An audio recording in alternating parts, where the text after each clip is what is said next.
ito na yung pinaka-last na law ng exponent or sixth law of exponent. So, we have a with exponent of negative m.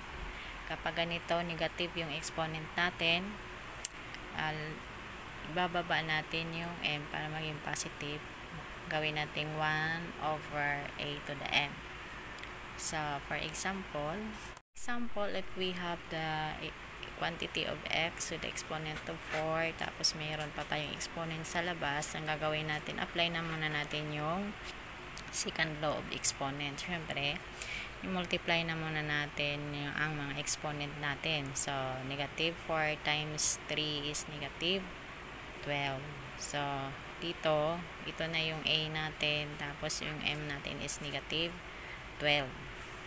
So, kapag ganyan, sundan lang natin to, ibaba natin yung x, itong 12, so, para magiging positive. So, 1 over x over 12. So, ito lang yung gagawin kapag exponent ay negative. So, this is our final answer.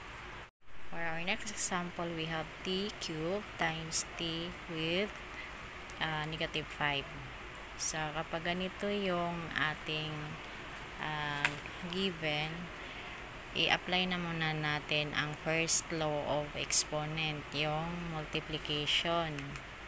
So, kapag multiplication, yung base natin, same yung base natin, i-add natin yung exponent. So, t 3 plus negative 5. Ayan. So, sa rule ng addition, kapag unlike sign, i-subtract natin. So, kapag i-subtract natin yan, ang magiging sagot niyan ay 2. 2 ang sagot. So, dahil mas malaki ang sign ng 5 kaysa 3, negative yung magiging sign ng 2. Dito na tayo, ma-apply na natin yung sixth law of exponent. So, meron na tayong negative exponent dyan, ibaba na natin yan. So, magiging t squared na yan dyan. So, this is our final answer.